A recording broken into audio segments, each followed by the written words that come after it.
Hey, welcome. I'm Ruth, and today we're going to be chatting about Battle of the Bookstore.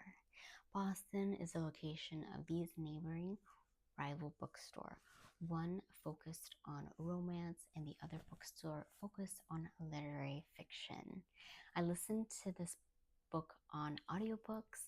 It's 9 hours and 32 minutes long, and unfortunately, I did not finish the audiobook. I stopped at 24%.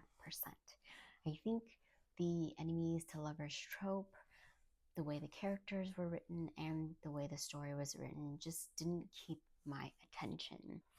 Here's some reasons why I didn't finish this book. The first one is the main male character.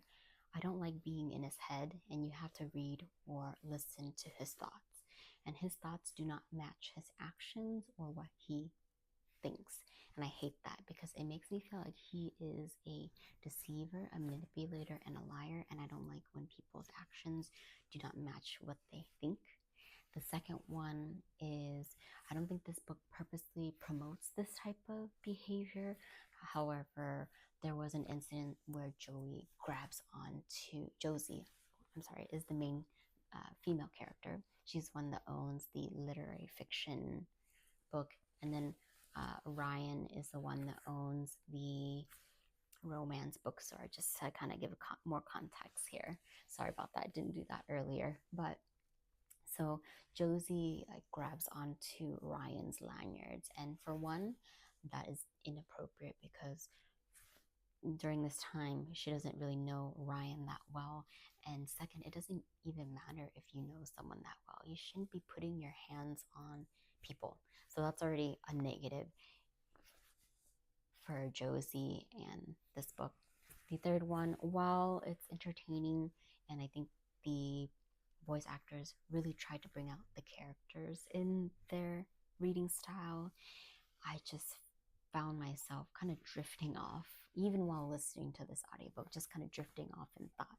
So that just makes me feel like I'm just not connecting with the story.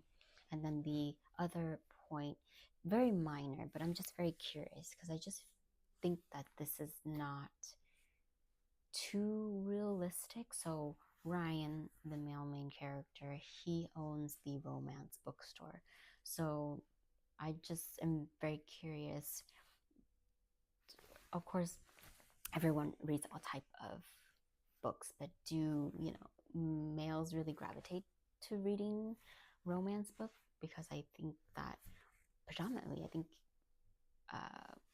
women usually gravitates to reading romance, strictly books, right? And so I just didn't know if that felt really realistic for a business owner like that, especially, nothing wrong with that. I'm just, for example, like, I don't know, a lot of people, women especially, who like fishing. So you think women would want to own a fishing store? That's like my analogy to that. I don't know if I'm explaining it correctly, and again, not trying to play into gender stereotypes, but I just didn't think that was like realistic of a scenario. While I do think that there are some good things about this book, for example, the running joke of Ryan's name, I thought that was very endearing. The second thing I liked is Ryan has a good sense of humor in a sense of his pins that he wears. So it's like a word play on books and sexual innuendo. So, for example, one of them is when I think about books, I touch my shelf. I think that's funny.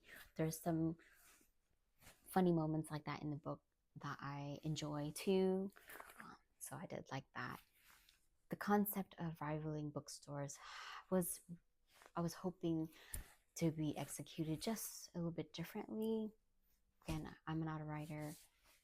I'm sure I won't probably be able to do it just as great as the author, but just to me, I didn't think the story connected with me.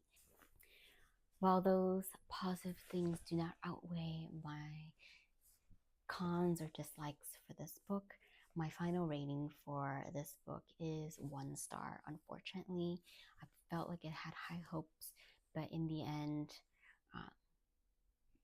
books are how you connect with them. And if you don't connect with a book, that's okay, because there's so many other books to read and authors that you like. And doesn't mean that, just because I don't like this book from this author doesn't mean that she might not write other great books. And so give this book a shot if you like, but my opinion on this is a 1-star for me. All right, please let me know your thoughts. Did you like this book? Didn't you like this book? Did you have any favorite characters? I definitely didn't have any favorite characters. Please let me know your thoughts. Please leave a like, share, comment. It would really help me a lot. And I'll see you in the next video. Happy reading. Bye.